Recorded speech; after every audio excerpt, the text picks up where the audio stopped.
Mike, pakitabi nga yung lamesa dito kasi parang nakaharang eh. Para hindi masyado nakaharang, ha?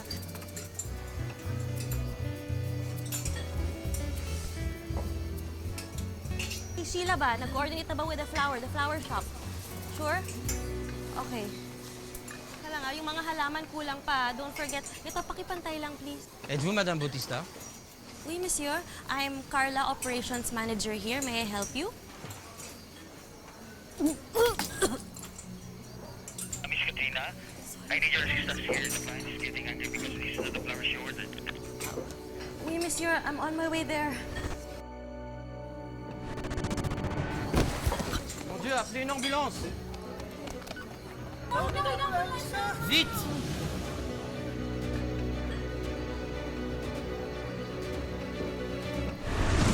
Sanay na tayong nakikita ang matatamis nilang mga ngiti sa mga padala nilang litrato, sa mga mahabang tsikahan sa harap ng web camera, at sa hindi matapos-tapos na post sa social media.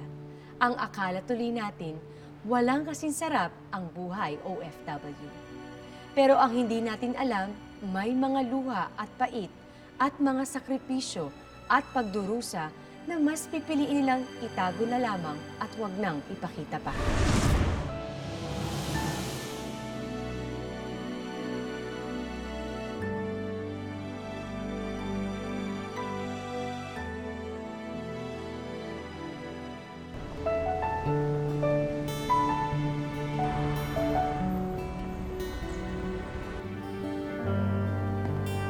Katrina, êtes-vous réveillée? Désolée, je ne comprends pas. My event. Because I'm organizing an event right now. And S'il vous I plaît, s'il vous have plaît, big s'il vous clients plaît. there, so I have to go back right now. S'il vous plaît, calmez-vous. S'il vous plaît, calmez-vous. Calmez-vous. Excuse me, no. B, gabi na, tapos na yung event mo, ha? Pahinga ka na dito. Teka, paano nangyari yun? Hindi naman pwede yun. B, huwag nang makulit, please. Huwag na natin pagtalunan to. Magpahinga ka na muna dito. Ha? Doc, what happened to her? Elle a été évanouie due à une hypertension. Hypertension? Yes, that's why we did other tests, and we found out that she have an endometriosis. What does that mean? Endometriosis means that she have an inflammation in the uterus. Precisely, cela signifie que vos menstrues sont irrégulières. Vous êtes susceptible à des changements d'humeur, d'hypertension, comme ce qui vient de se passer. And what? Et pire, elle pourrait avoir des difficultés à tomber enceinte. Je suis désolée.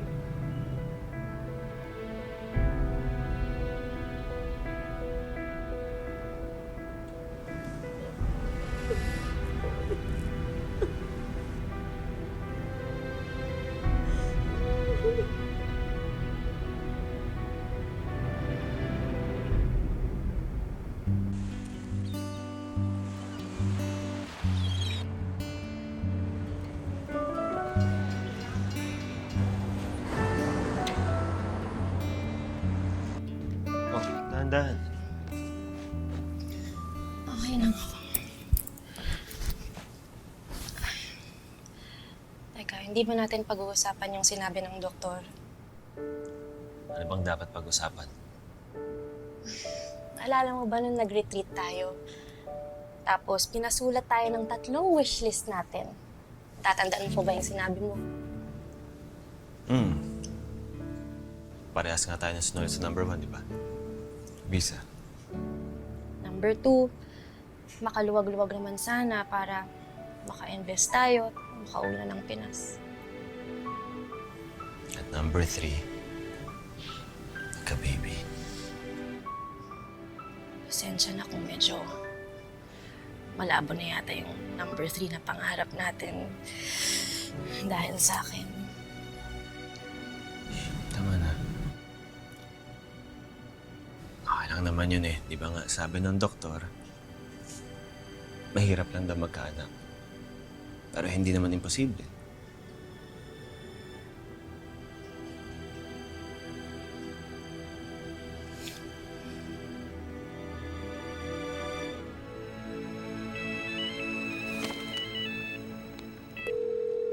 Bonjour!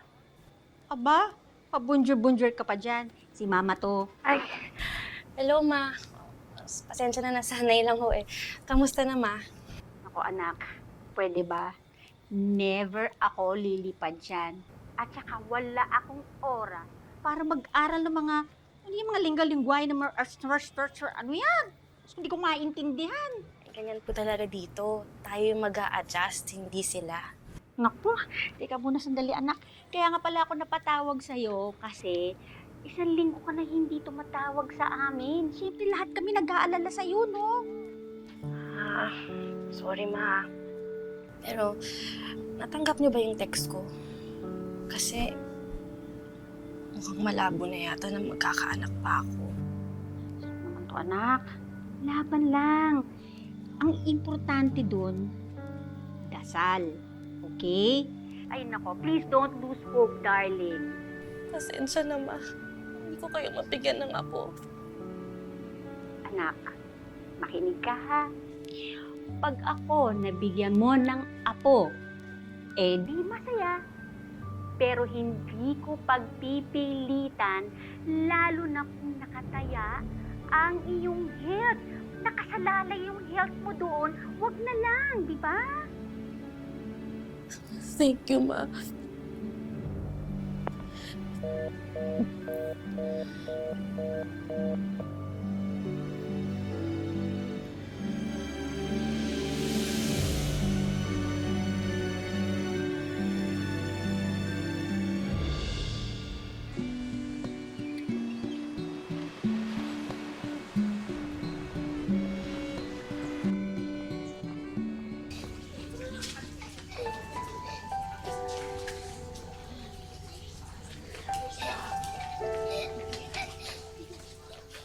Baby. Oh, anong nangyayari sa'yo? Kanina ka pa nakatulala. Ba't di mo kainin yung pagkain nasa harap mo? Sorry, natulala lang. Tigilan mo rin yung puro junk yan. Pero penge. Ano naman?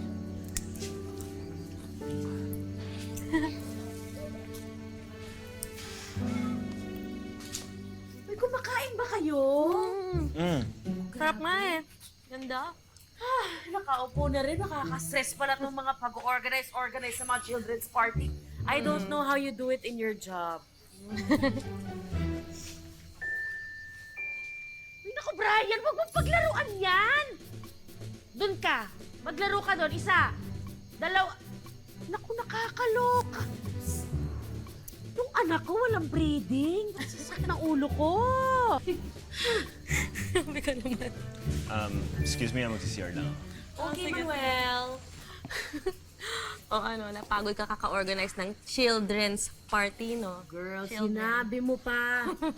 4 na bata ang nasa mukha ko araw-araw. Hindi ko nga alam kung bakit in-organize ko pa to. Ngayon parang nalulunod na ako sa bata. Hindi ko carry. Eh, buti ka pa nga. May anak. Nako, madaming ang anak. Pero parang feeling ko naman, wala akong asawa sa pag-alaga dito sa mga to. Ngayon ka ba dun sa mister kong yun? Ano pa ba naman? Minsan nga Baka, parang nagdududa na ako eh. busy lang yun sa trabaho. Grabe ka naman. Ganun? Hindi, parang may pakiramdam talagang kakaiba eh. Hindi mo ba nararamdaman kay Manuel yun minsan? Yung parang may tinatago siya sa'yo. Hindi naman kami ganun. Open kami sa isa't isa. Wala kaming secrets. Hindi naman. Kami Sa lang. ngayon, walang secrets. Charot! Joke lang! Kainis ka! Kainis ka, girl. May kumain ka nito mga macarons, Oo nga, ang dami ko na kinain. Pinagawa ko yun sa Thank friend you. ko. Galing ah. In fairness, nagawa mo mag-organize. Tapos itong cake, sugar-free yan. In-order ko to sa friend. Ay! Hoy! Mari, okay ka lang? Sorry. Ano nangyari? Okay ka lang? Ano? Pwede na yan. Ito nga yung sabi, wait 5 minutes pa daw.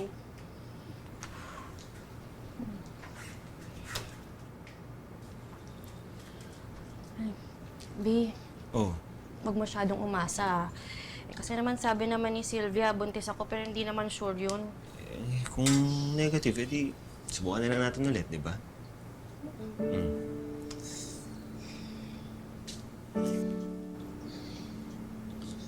Wala pa bang 5 minutes? Wala pa nga eh.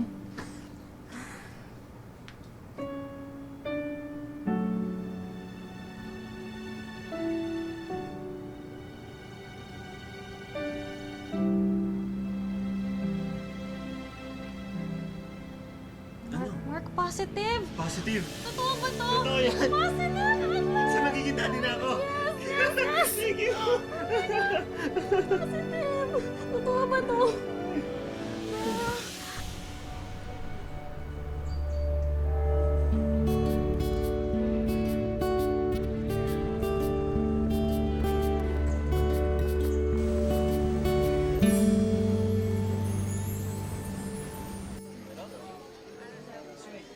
Pakilagay yan sa lamesang yan, sa babae niya. Thank you. Merci, merci.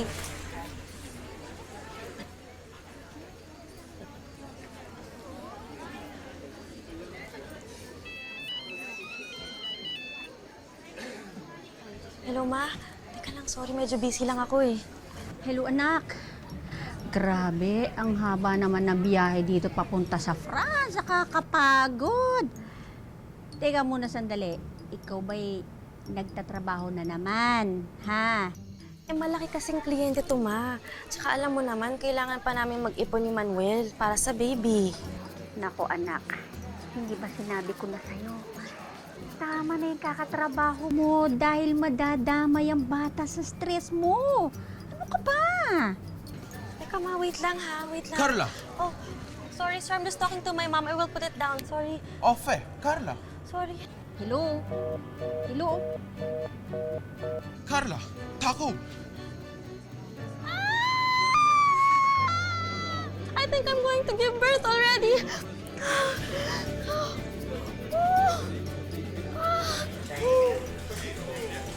Sige po, tatawagan ko na lang po kayo. Okay ka lang, Katrina. Please be careful, please.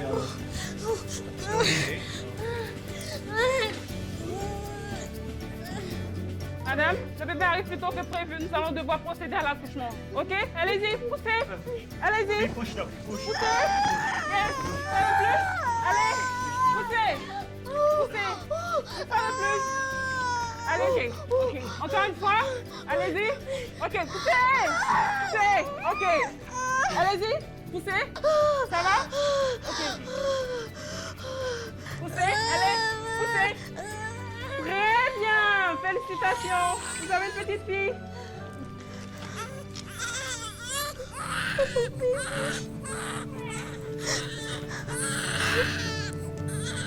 Naalala mo ko ba yun? Anong gusto natin ipangalan sa kanya?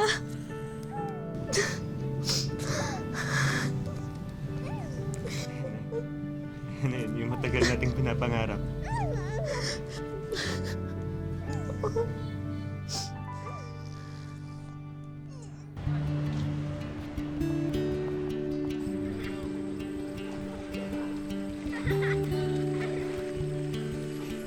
Bonjour, Bebe Bella. Ang cute-cute naman itong batang to, oh. Bakit Bella pangalan niya, Mars? Bakit hindi Jasmine or Sofia? O sana pinangalan mo man lang sa napakaganda ng ninang na Sylvia? Loka-loka ka talaga. Dati pa namin plinan yun. Ay, ganun naman pala. Nasaan pala si Manuel, Mare?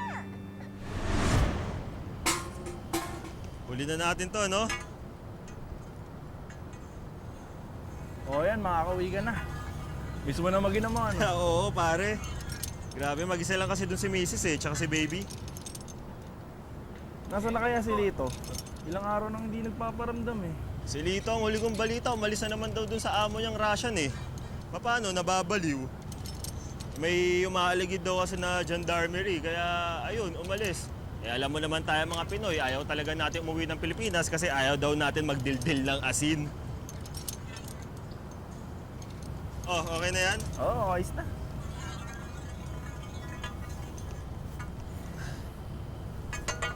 Pare, papat nga ng yabe.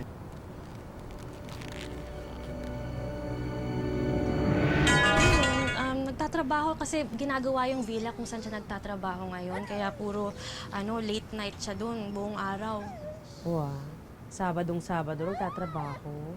Girl, siguraduhin mo lang na talagang nasa villa siya. Alam mo naman ang mga lalaki ngayon. Pagka busy si Mrs., kung saan-saan namamay si Mister. Busy lang kasi yun. Tsaka huwag mo ako itulad sa'yo. Excuse me. Eto naman, joke lang. Hindi, joke lang din. Nilalagnat nga pala siya. Ano, kamusta? Actually, magaling na nga siya eh. Pumunta kami sa doktor. Tapos sabi naman nila na hindi naman dapat mag-alala. Very good. Strong baby yan eh. Mare? Mare, normal ba yan? Ano nangyari sa kanya? Diyos ko! Anong gagawin ko? Dali natin sa ospital! Ano nangyari sa kanya? Dali natin siya sa ospital! Anong gagawin ko?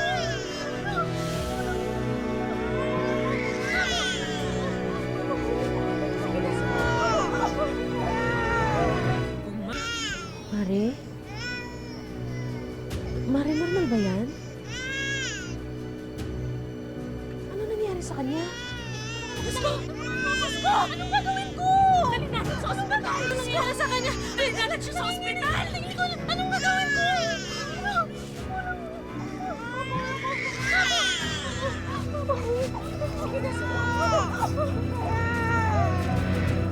Je ne veux pas être sûr, mais est-ce que Bella a eu un coup traumatique dans sa tête récemment?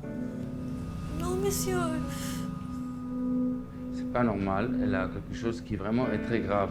Je crois qu'elle a cogné sa tête intentionnellement ou par accident. No, monsieur, of course not. Elle a quelque chose de très très grave. Elle a un caillou de sang entre le crâne et le cerveau. Il faudra l'opérer. Il faut que vous signiez un papier. That's ridiculous. I will never hurt my baby. How can you say that? Bakit ganyan sinasabi sa akin ni Doc? Okay na. Doc, what really happened? Elle a eu un coup, elle a cogné sa tête. Quelqu'un a secoué le bébé, il lui a fait mal, alors elle a un caillou de sang. Et ça, il faut opérer. C'est très grave.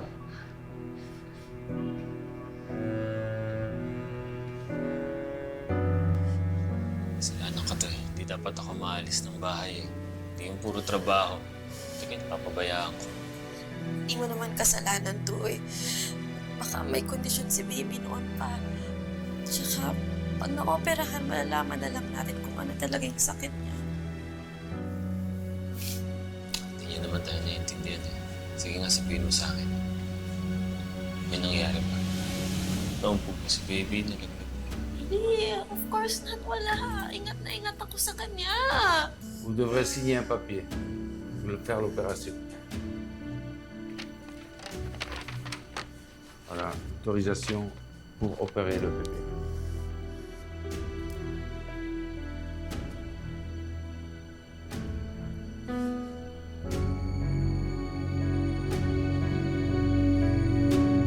Ano? Ang kapal naman ng mukha ng doktor na yun. Eh, Mami, alam mo naman yun, di ba?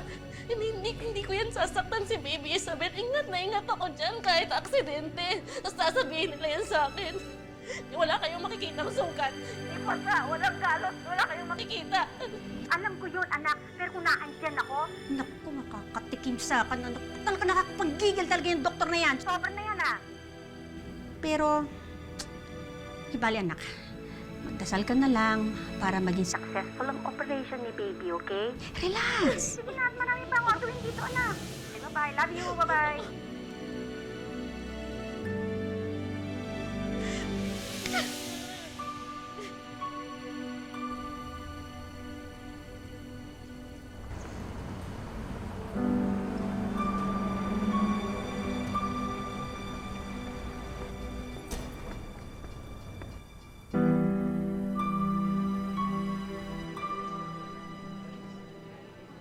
Bonne nouvelle, l'intervention était vraiment un succès. Il faut quand même attendre que le bébé se récupère de l'intervention.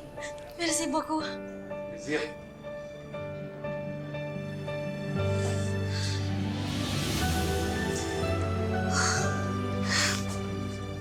Hi, this is your bill. Merci. Thank you.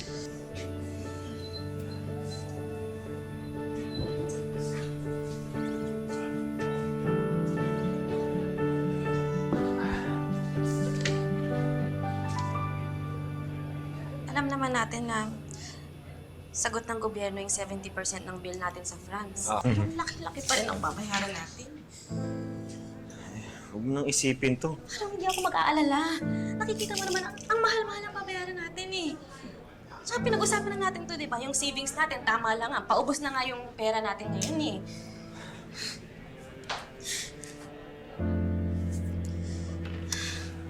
Katrina, meron akong hindi pa sinasabi sa'yo eh. Ano? Humingi ako ng tulong kay Papa. Humingi ka ng pera na hindi mo sinasabi sa akin? Akala ko pa dapat wala na tayong sinisekreto sa isa't isa. Ko naman.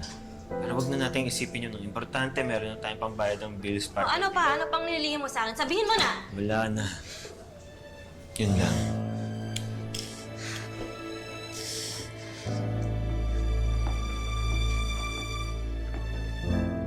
Excusez-moi s'il vous plaît. Êtes-vous la maman du bébé? Oui, je suis Samuel. Et vous le papa? Oui, j'ai été contacté par votre docteur au sujet de votre bébé. Vous devez nous suivre pour quelques questionnaires. Sinasabi niya, bakit? Je vous confirme, slow. What are you talking about? We have to be with my baby, no! Ne rendez pas les choses difficiles, c'est juste pour quelques I questions. cannot leave her! Wait, no! No, please, please, no! No, please! J'ai jamais eu l'intention de faire mal à votre fille. Le docteur s'inquiète à votre bien-être. I already told him she never had any accidents. Cela, ce n'est pas ce qu'on vous demande, madame. Really, what are you trying to say? Est-ce que vous avez eu l'intention de faire mal à votre fille? How dare you! I never and I will never intentionally hurt my daughter! Please, sir. Our baby is sick and really need to go back to the hospital, please. Est-ce que vous avez jamais eu l'intention de faire mal à votre fille?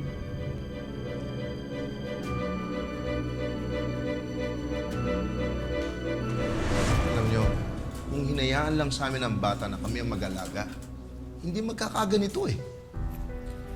Hindi naman yung kasalanan ng mag-asawa, Ricky.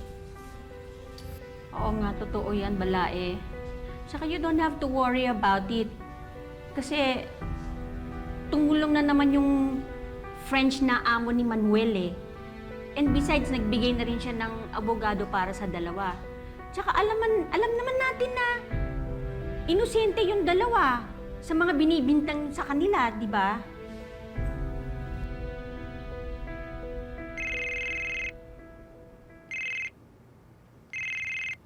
Hello, Mare. Hello. Sylvia, balitaan mo na lang kami kung anong nangyayari dyan, ah. Okay naman lahat dito. Andito nga yung mga magulang ni Manuel eh. Tutok naman sila. Uy, gano'ng katagal daw kayo dyan? Hindi ko nga alam eh. Inaakusahan kami na sinasaktan daw namin si baby. Eh, yun lang daw kasi yung dahilan kung bakit daw namumuha yung dugo sa ulo niya. Mare, kang magagalit ha, pero... Kaya nasaktan mo talaga si baby? Okay lang naman kasi ako rin pagka sobrang kulit ng mga bata, hindi rin ako nakakapigil minsan. Isa ka pa eh. Hindi ko gagawin yun.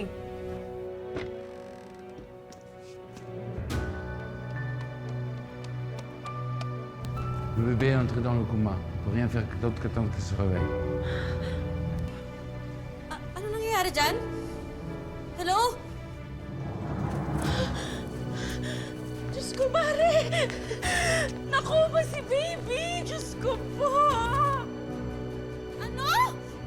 I'm so sorry! Naku ba si baby? Palabasin niyo na kami dito! Naku ba si baby? We have to go right now! My daughter is in danger! Please! Urgent! She's in a coma. We need to go back to the hospital. Come on! Let us out! Please, we really need to go back. Come on! Let us out! Please, let us out! She's in a... Please help us, please. She's in a fucking hospital and she's in a coma. Please let us out!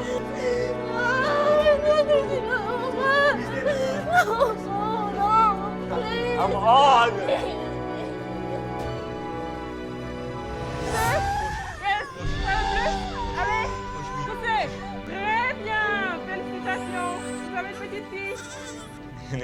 matagal nating pinapangarap.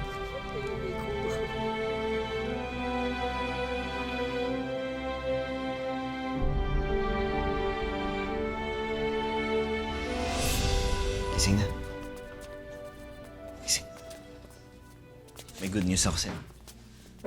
Pwede na daw tayo umuwi. Pwede na tayong bumalik sa ospital. Yes. Nakausap ko kasi yung social worker na humahak ng reklamo laban sa atin. Hindi daw head trauma yung nangyari kay baby. Kaya... Tara na, dali. Tara na.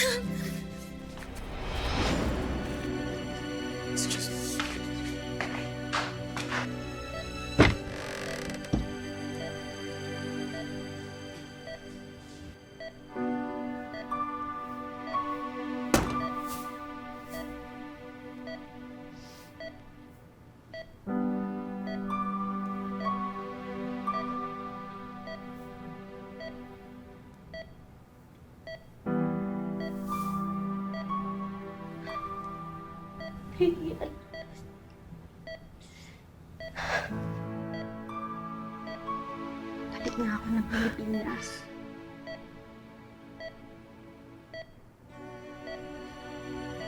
I'm sorry. Hindi ko na kayo masasamahan para alagaan si baby. Pero, pangako ko'y pagdadasal ko kayo lahat. Pati si baby.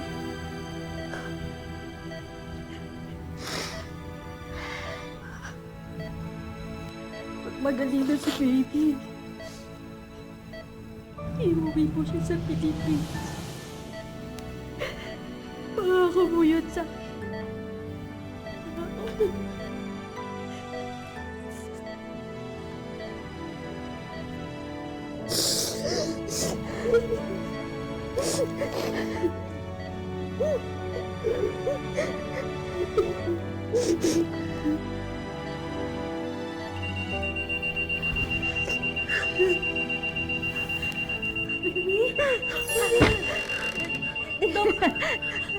Baby.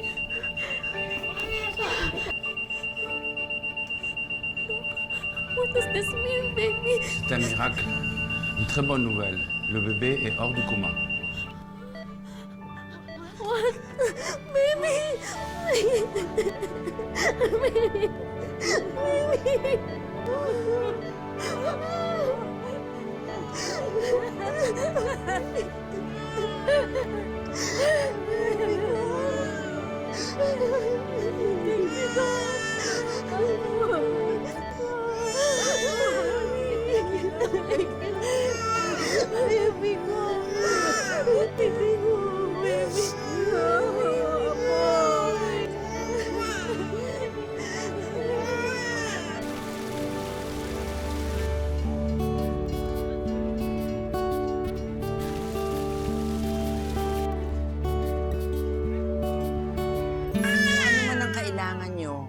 Huwag kang magdadalawang isip na magsabi. Nak, huwag niyong sarilinin ng asawa niyo ang problema. Andito kami ni Nanay Belen mo. Aba. O siya, bueno. Samahan ko lang mama mo sa cafe. Sige po. Opo. Ingat po kayo.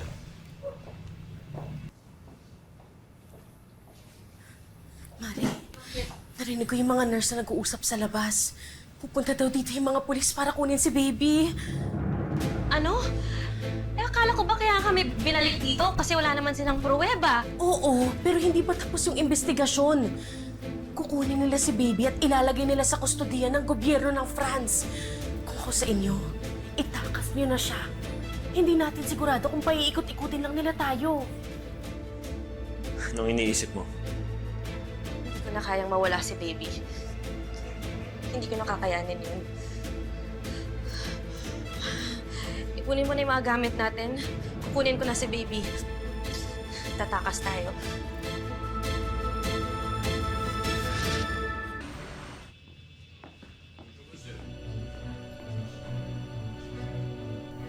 Ito ka lang antayin mo ko. Kunin ko lang yung kotse, tapos antayin mo ako sa labas ha. Kaya makikita ko dala-dala si baby. Teka lang, ako bahala.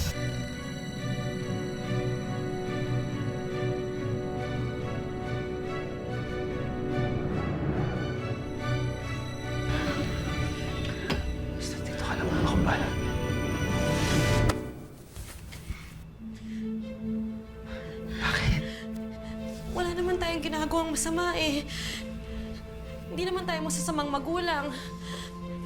Kung tumakas tayo, isipin nila guilty tayo.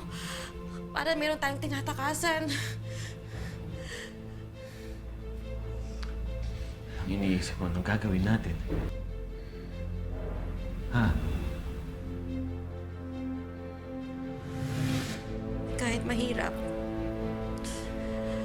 Kahit alam kong hindi ko kakayanin, pero kailangan gawin na natin yung proseso, sundan natin yun. Mas gugustuhin ko na mahiwalay si baby ng saglit kaysa sa hindi na natin siya makikita habang buhay.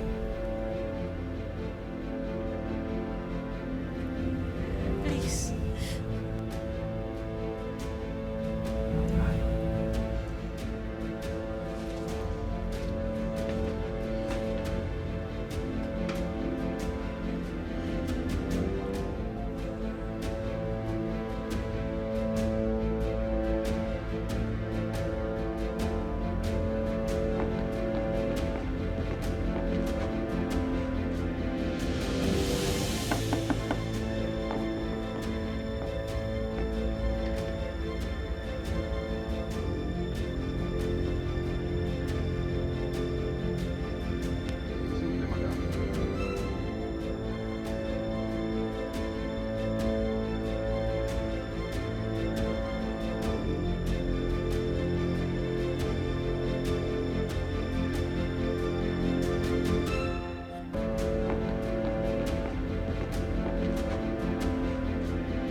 Because of the case, you are only allowed to visit Bella 3 hours per day. Your visits are under strict supervision of the pouponnière.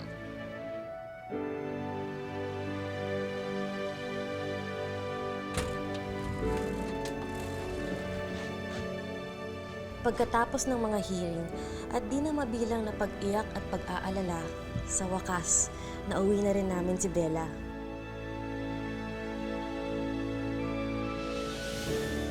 Walang nahanap na ebidensya ang gobyerno ng France na namaltrato namin ang aming anak. Kaya ang dulo, na-dismiss ang kaso laban sa aming mag-asawa. Ligaya lang ang nabigay sa amin ng unika iha namin. Ayokong magtanim ng galit. Wala itong magagawa sa hinaharap naming bilang pamilya. Sa susunod nating makita o makausap ang mga kamag-anak nating OFW, break muna tayo sa usapin ng pera at problema. Buong puso natin silang kamustahin, kwentuhan ng masasaya at suklian ng yakap ang sakripisyo noong sila'y nasa ibang bansa pa. Ang buhay ay hindi iisang daan na mga tinakdang hirap at pasakit. Ito ay sangang daan na magbibigay sa atin ng maraming pagkakataon para marating natin ang sarili nating tadhana. May kwentong OFW ba kayo mga kapuso? I-share niyo sa amin ang inyong personal na kwento. Dito lang yan sa Tadhana. Magandang hapon. Ako po si Marian Rivera. Ang importante, ngayon ay pinaliligiran si Bella ng mga taong babalutin siya ng pagmamahal at pagmamahal sa may kapal.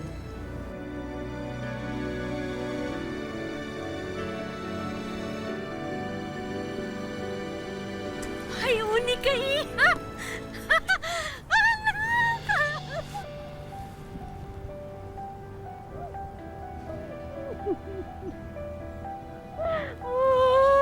Ang ganda-ganda mo naman.